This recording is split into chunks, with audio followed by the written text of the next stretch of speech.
Alright, today I'm going to be showing you how to replace the driver side axle, CV axle on a 2003 RSX. Now this will be similar to all the RSX.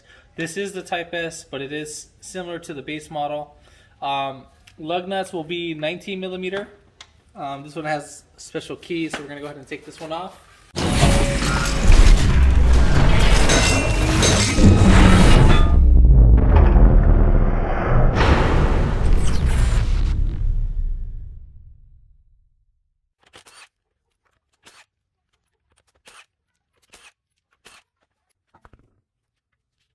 Also, jacking up points.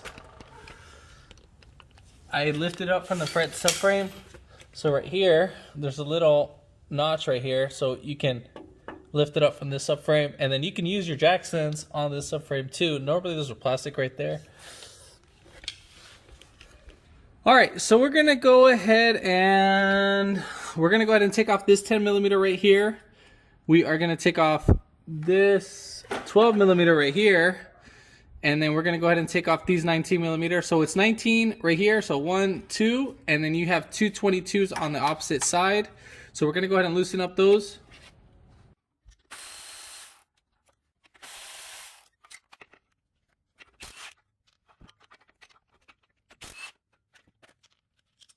All right, then we're going to go ahead and pop these guys right out by pushing these right out.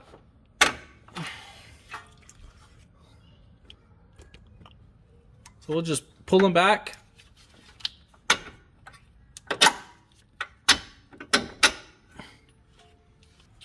Then we're going to go ahead and take off our CV axle. That is going to be a 36 millimeter.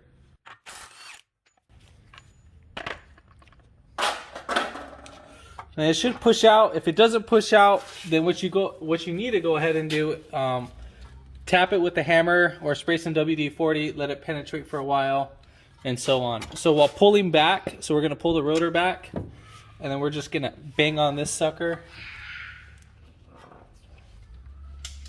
Now you can't get your extension and just tap on this until the axle is out completely. So just like that, and then we should be able to pull out the axle. So let's see if we can sneak this right out. I don't know if you can see this. Just want to make sure you guys see this. So this is how I'm pulling it out. So as I'm pulling out this axle, I'm angling it at the same time, and I'm pushing down on the spindle. Reason why we need to loosen up these wires. So we're going to push down more, and then we're still going to lift right here. Keep lifting.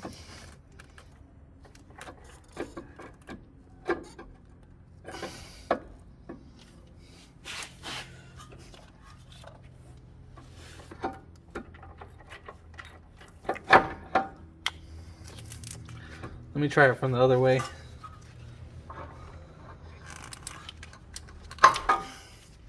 So just like that, we'll slide it right out. Then we're gonna do the fun part. So hopefully you can see this. So right there, I'm gonna go under the vehicle, and at the same time, I'm gonna go ahead and put a pry bar. So I'm gonna wedge the pry bar between the axle and the, like just like that. So, but I'm gonna go right here at the side so I can put more of an angle on it. But right here, you need to make sure you have a little decent amount of angle. So I mean, I would say about, if you have something like this, then you'll be perfectly fine. So we're gonna go ahead and hammer that.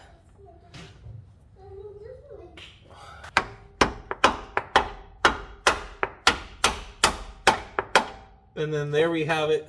Axle's out. So then we'll go ahead and pull out the axle.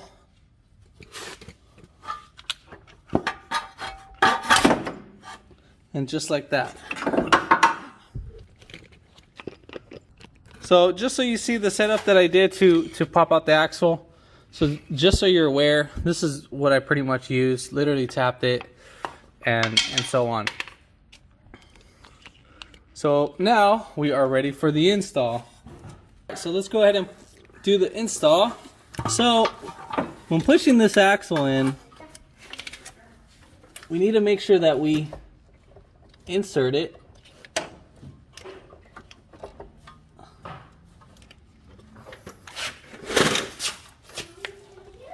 So you'd put one hand right here on the bottom while angling it.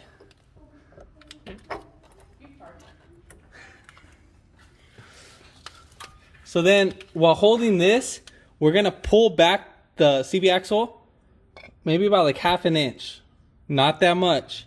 And we're gonna use it to push it right in. So we're gonna slam it right in. It should fully seat in. We're gonna do that a couple times.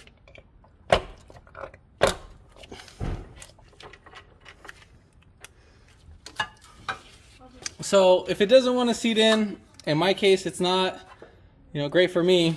I gotta show you something else. What you can do is pushing completely, fully flat. We're gonna push it all the way in, and then make sure you have it as centered as possible. And then we're gonna tap right here.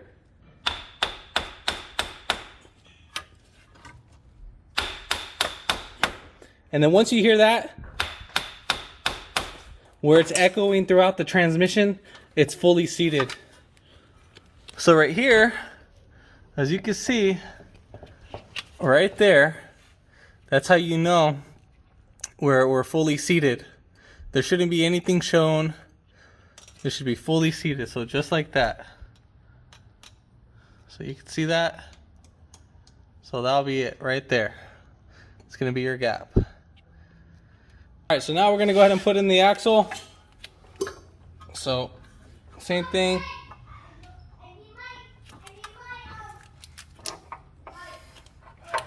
Again, we're gonna be pushing down the axle, or the whole spindle. I was using my arms to push it down, my forearms, and then while guiding it in. Then, we're gonna go ahead and, you can either spin the rotor while pushing it. So, let's see if we can get this to catch. So once we get both of these to catch, we're good. So make sure you have your brake line over the spindle like that. And then same thing for your wheel speed sensor. We'll have it like that. So we're gonna go ahead and push this sucker right up. Then we're gonna push up, push towards it, put in our top bolt. And then we're gonna go ahead and push. So right here, so if we want, you see how the gap right there is? All we have to do is push the top of the rotor, and you see right there that little gap. So just like that. So we're gonna go ahead and put in our 22s. Thread in our 12.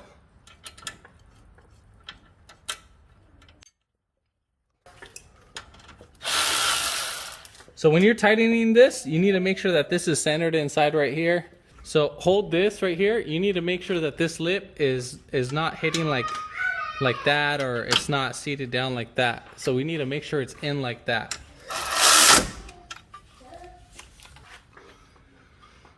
Then we're gonna put on our ABS sensor.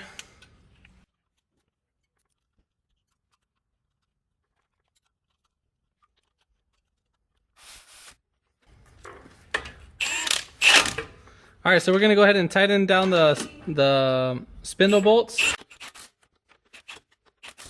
Go ahead and put back on our CV axle bolt.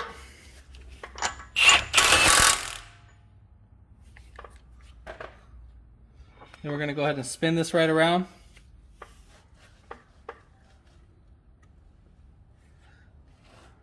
And then if you have something to make it like a little indentation, you can use this, like a little pry bar. Right there, we need to indentate that.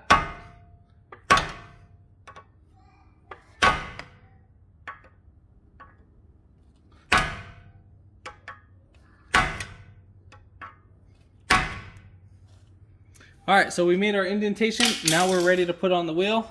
Make sure you double check all your work. We put on our wheel speed sensor, we put on our brake line hose, then we put on our spindle nut bolts, we torque that down, and the same thing for our spindle nut. Now we're ready to put on the tire.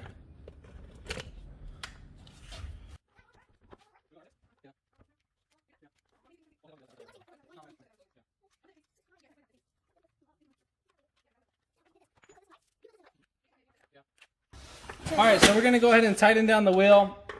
Now what we need to do is that we're gonna go ahead and snug in the bottom bolt, and then we're gonna snug in the top bolt. Now what we're doing is that we need to make sure that we are centering the rim, because the rim can be lopsided and then your rim will be wobbling like that. So we'll go ahead and snug it, and then you'll make sure as you're snugging it in that it's fully seated in, it has no play. So then we'll go ahead and snug this one. So once that's snugged in, then we can go ahead and impact the way. So we're gonna go 1, 2, 3, 4, and 5.